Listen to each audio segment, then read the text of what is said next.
monetizing digital services since 2004, boosting the entertainment industry by making digital content accessible for everyone. AWG, where innovation meets monetization.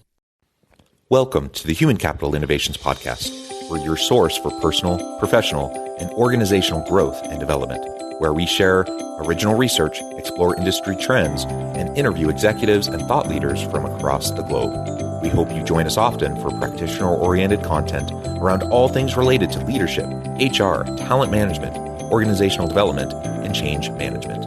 Maximize your personal and organizational potential with Human Capital Innovations Podcast.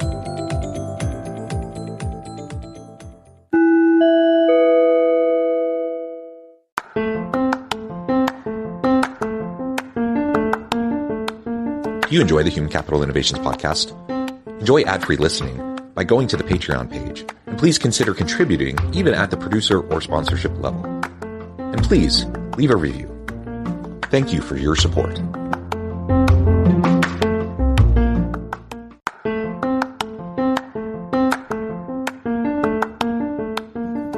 Welcome to the Human Capital Innovations Podcast. In this HCI Podcast episode, I talk with Stephen Rothberg about using programmatic advertising to market job openings.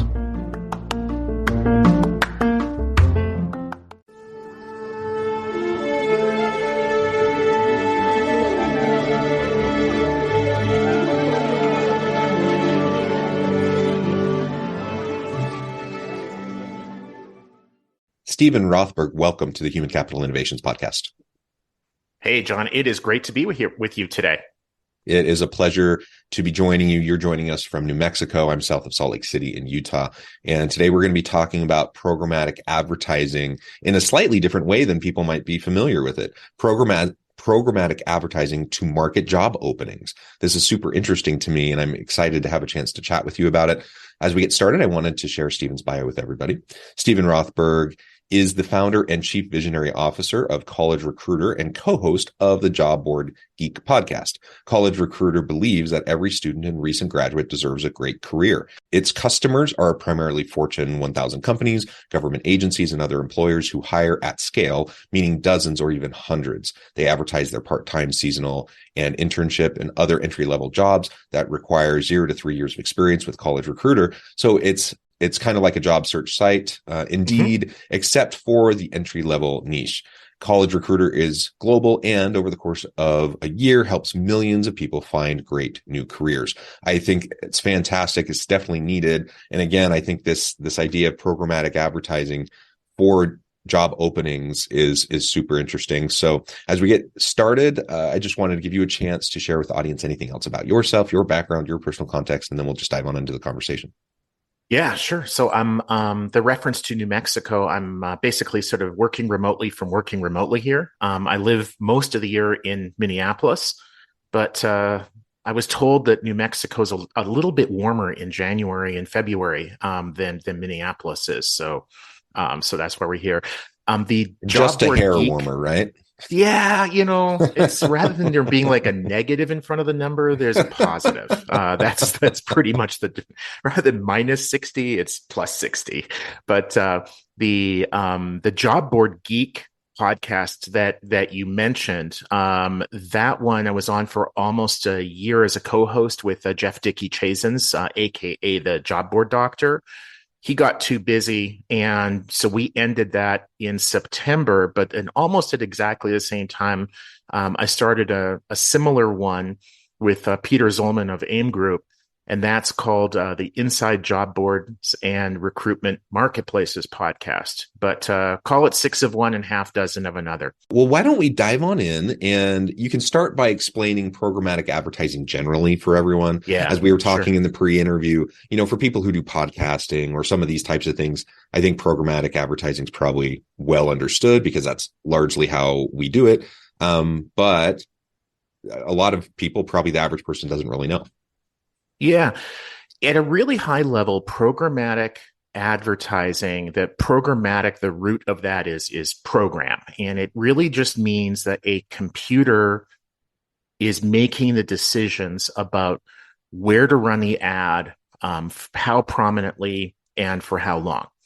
And the consumer marketing world, where you're marketing products, services, maybe educational opportunities, that really started to migrate from what I call traditional duration-based advertising, running an ad in a newspaper for, to hit 500,000 readers, you paid X dollars, or ran an ad on TV for, these 18 shows for these 2-week period, and the number of impressions would be Y. That, for as long as there was advertising, that's how advertising was purchased. But when this site came along, and you've probably heard of it, Google, they launched in 98. They started to sell advertising a couple of years later. They didn't invent programmatic advertising online, but they popularized it. So rather than usually a company saying, we're going to pay X dollars to have our display ad, banner ad, call it what you may, seen by Y number of people over a Z period of time. We want this ad to be seen by 2 million people over the next 2 weeks. And then we're going to pay you $10,000. Rather than buying advertising or selling advertising that way, they did it programmatically. And what that means is that the computer was basically saying, okay, your budget is $10,000 and you want this ad to be seen by a certain number of people, or clicked on a certain number of times, or lead to so many leads. And we're going to show that ad automatically where it's getting the best results. And that's the whole key to it, is instead of buying advertising through kind of a beauty contest, what sites are you most familiar with? Which one has the best salesperson? Which one sends you the best tchotchkes at the end of the year? Instead, the machine, using rules that you provide to it, decides site A is getting a much better response to your ad than site B or C. So we're going to stop running your ad on sites B and C and only spend your money, only spend your budget on site A. In the world of employment, some employers will set up the rules based upon the number of candidates who click on the ad to go to the ATS, or some other page that the employer specifies. More and more are setting it up to look at the number of candidates that apply to the jobs. And that right now is sort of the standard. If whichever site generates applications at the lowest cost gets the lion's share of the budget. Thank you for that explanation. Hopefully that makes sense to everyone. This just shows the evolution of various technologies to the advertising space, right? And it only makes sense that you would want to do things in an even more targeted way, where you can essentially in real time measure the impact of those advertising dollars to make sure that you're spending it in the most effective way possible. And that's essentially what's happening here, right? Yeah. And it greatly reduces the staff time. Yeah. Because rather than having a bunch of recruiters trying to decide where to run this ad and did we get a good response to it, and that traditionally has been very much a guesswork and very much, again, what I call a beauty contest. Back in the days when Monster ran ads in the Super Bowl, shockingly, for the next month or so, they would get a huge increase in sales. Was it because they were any better than they were 2 months before? No. It's because the talent acquisition people saw the ads on the Super Bowl and thought, oh, well, that's a good place to run an ad. And it may have been a good place to run an ad, but it's not a good reason to run an ad just based upon who runs ads in the Super Bowl. At the end of the day, you want to run your ads where you're getting the right quantity and quality of response. And set up properly, Programmatic does that automatically for you. Yeah. Well, interesting. And you mentioned football. Obviously, we're in kind of the middle of the playoffs. The Super Bowl's coming. I was watching a video, though, of a team that's not great, but it was interesting because it was all about advertising. It was about the Detroit Lions. I don't know if you're familiar with this, but the Detroit Lions in their new stadium, and they're utilizing all sorts of technologies to analyze the crowd and the makeup of the crowd, the composition of the crowd, so they can do targeted billboard ads and things like that in different parts of the stadium at different points in time during a game. which I thought was just like, I mean, obviously it makes sense. It's similar to what we're talking about here. It's just in a sports venue. But the point is, I think everyone is eventually going this direction because it just makes more sense. Yes. It just makes more sense, from the side of the Detroit Lions organization. They can charge more in advertising when they can show bigger impact of those advertising dollars, right? And it also saves the organization buying the advertising because they know, that what they're spending their money on will have a bigger impact. So ultimately, it's really a win-win for everyone. It's just leveraging and utilizing technology to do it. And again, coming back to the workplace and coming back to recruiting and staffing, it's the same idea, but now we're just talking about open jobs, job postings, and getting them in front of the right people to see them.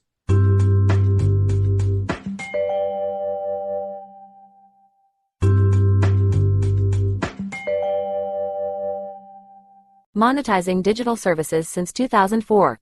Boosting the entertainment industry by making digital content accessible for everyone. AWG, where innovation meets monetization. To support what you were saying a second ago about this being, the future, or it's inevitable. I can't remember exactly what words you used, but they were perfect.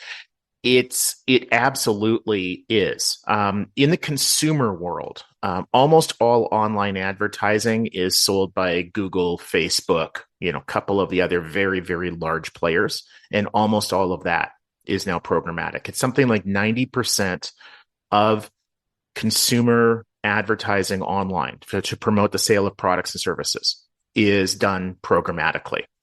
And traditionally, HR and within HR talent acquisition has lagged. The consumer world, our budgets are smaller. We tend not to have the formalized training. It's viewed not as a profit center. I mean, you could probably go through like 20 reasons why that is, but it is. And so if you ever want to look and try to look brilliant and predict where the world of advertising on the employment side is headed, all you have to do is look over and see what Google and Facebook are doing on the consumer side. Yeah. And to that point, again, for those who are in the advertising space, programmatic advertising is nothing new. It's becoming more and more widely adopted. But in the HR space, I don't hear people talking about this all that much. And I talk to a lot of people about a lot of things. And this is one that I think there's definitely a lag happening. So maybe you can walk us through what this would look like and how it might differ from what people have done traditionally. So you're in an HR department, you're in a recruiting, talent acquisition area. What have you done traditionally versus what could you be doing now with this kind of programmatic advertising for job postings? Yeah. So one of the reasons that you're probably not hearing about it is that even if you are within an organization that is buying programmatically, it's unlikely that you personally know much about it. If there's an HR department, it's almost all being purchased at enterprise level. So, if you're in an organization of 50 people, really unlikely that you're doing anything on the programmatic side. And probably there's no need to. And I'll kind of get into that later, sort of like who is this best for? Who does it really not make sense for? But within a large enterprise level organization, you might have a couple hundred people in HR. You might have, a couple of dozen people, a few dozen people within talent acquisition, and probably maybe one or two of those actually know what programmatic is and are involved in it. And in most cases, at an enterprise level, you're outsourcing the purchase of advertising to an advertising agency or maybe through an RPO. And so that knowledge is, let's call it managed, maybe in the TA department, but the day-to-day work and how you set up the rules and the budgets, what rules you use, a lot of that is done by agencies, by recruitment advertising agencies and RPOs. We do have some Fortune 1000 sized companies and government agencies that are doing it in-house. It tends to be the exception rather than the rule. The people who are involved in programmatic advertising overwhelmingly work for the largest organizations. And the reasons for that is really twofold. Number one is they have the budgets for it. If your budget for recruitment advertising is $500 a year, this is not the right tool for you. Continue to listen to the podcast because it's going to be awesome, but it's probably not the right tool for you. The other is volume. High volume hiring lends itself much better to programmatic than if the role requires the hiring of just one person. And that again comes down to basic math. If you're hiring one person, the first resume that hits your desk might be perfect and you might want to stop. But if you're hiring 1,000 people, then you just know statistically, you probably need 10,000 applications. And to get 10,000 applications, you probably have to get your ad in front of 100,000, maybe even 200,000 people. That's where programmatic really shines. How to choose what candidates to get what opportunities in front of at what time. It's too time consuming for humans to do that. But the machine can do that quickly, efficiently, 24/7, 365. So if at College Recruiter, if at a ZipRecruiter, at an Indeed, just about any of the premium job boards, if they're talking to an employer or an advertising agency or an RPO, usually it boils down to a couple of questions. How many people are you looking to hire and over what period of time? If an employer tells us we're looking to hire 20 people over the next 20 years, they're not a good candidate for programmatic. If it's 20 people over the next month, they're a very good candidate for programmatic. And then we usually will just kind of like back out the math, more on our end than in running that by the employer, because most of the employers don't really know their metrics. They don't know how many candidates need to see a job posting ad on a job board to go to the ATS, to apply, to get interviewed, to get hired. If they do know those metrics, fantastic. But the reality is most don't, even at an enterprise level.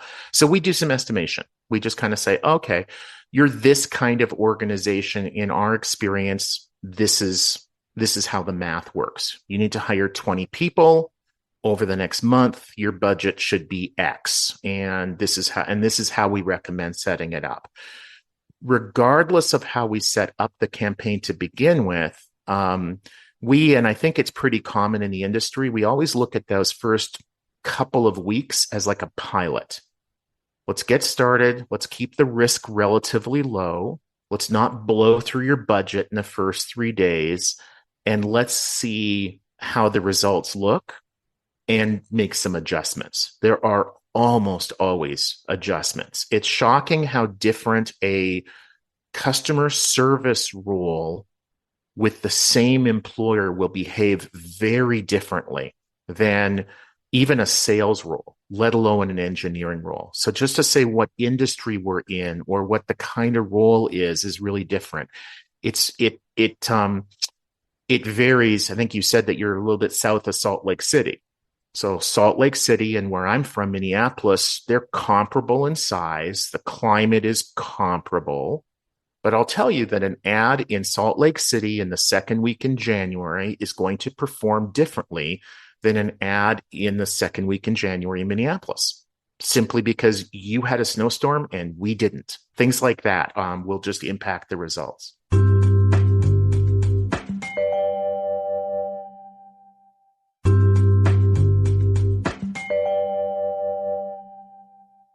Well, and that seems obvious, as you're saying that, and yet that hasn't been the approach we've taken for a very, very long time. And in part, it's due to, like we've talked about, technologies have created an environment now where it's easier to do. But it certainly makes sense that if we can do it, and if it makes sense, if the utility of it, because the numbers are right, if it makes sense, then absolutely move forward. And I love that you focused on, you didn't say it this way exactly, but as you were talking just now, I was thinking about iteration and trial and error, and essentially you're hypothesizing what's going to work, recognizing that every context, every situation is a little different, and then you fine tune it and adjust it so it works just as perfectly as possible.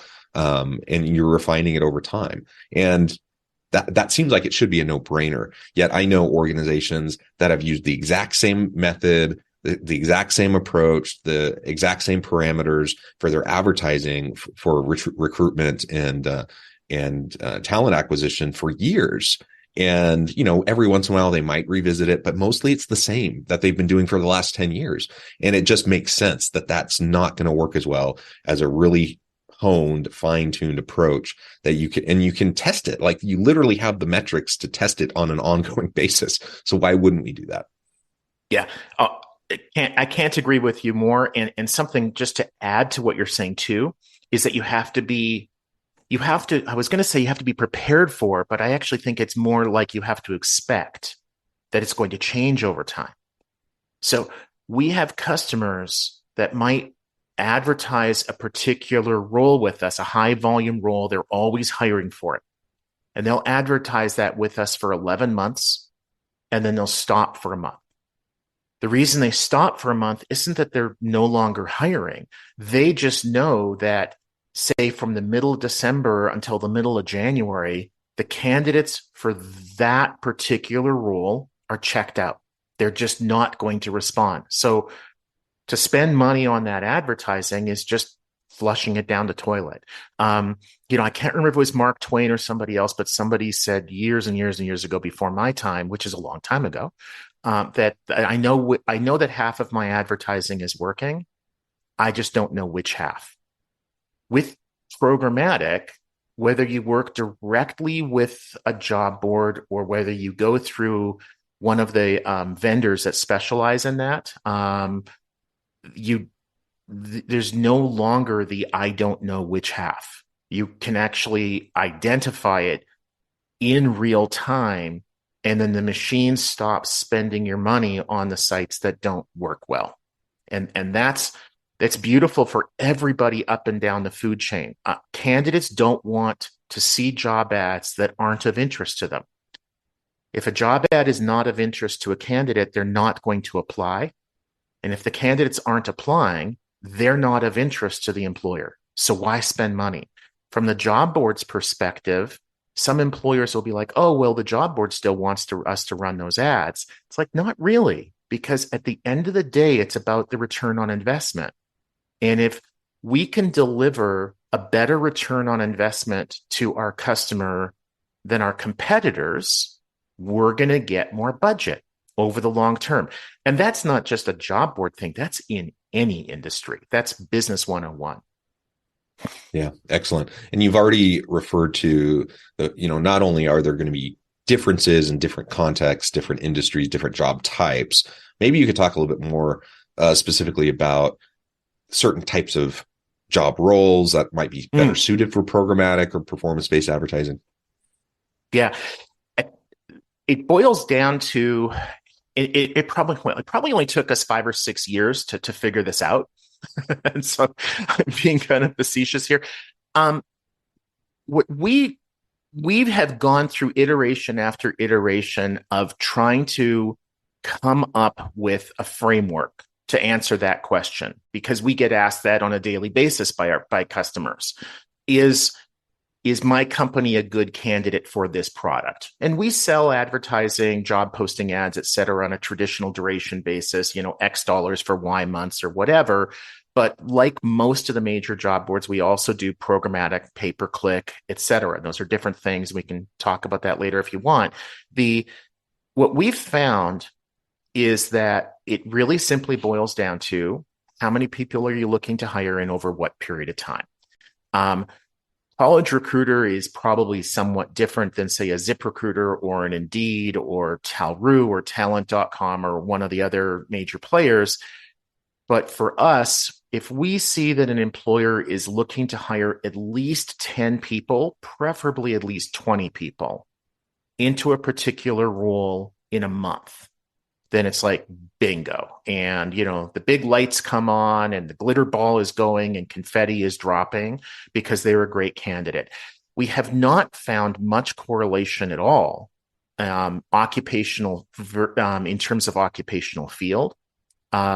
We have found it in terms of geography. And what I mean by that, and I know you've got loads of listeners overseas, there's a really big difference between the job board industry in the US and the job board industry in most other countries in the world. Most countries only have 2 or 3 dominant job boards, and programmatic does not work well in those countries. It needs to be more highly fragmented. The job boards need to be competing more against each other for employer dollars and for traffic.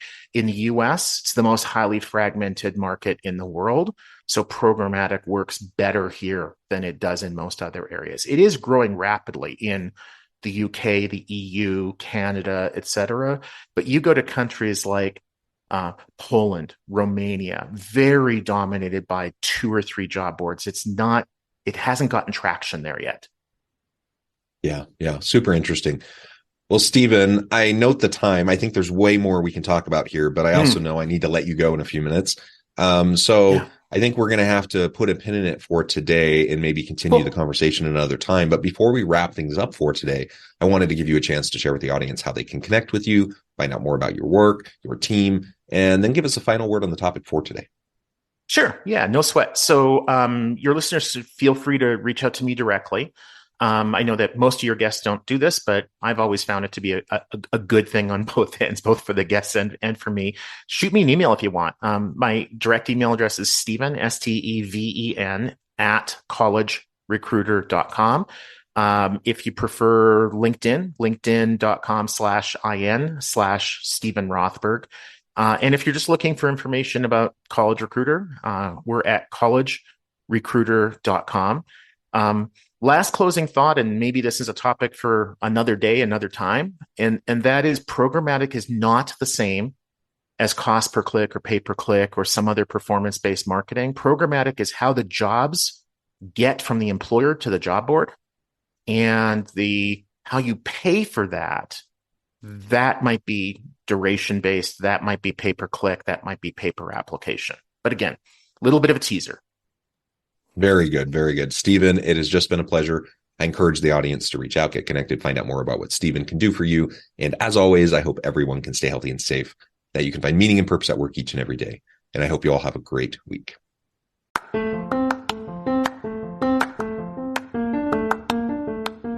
you enjoy the Human Capital Innovations podcast? Enjoy ad-free listening by going to the Patreon page. And please consider contributing even at the producer or sponsorship level. And please leave a review. Thank you for your support.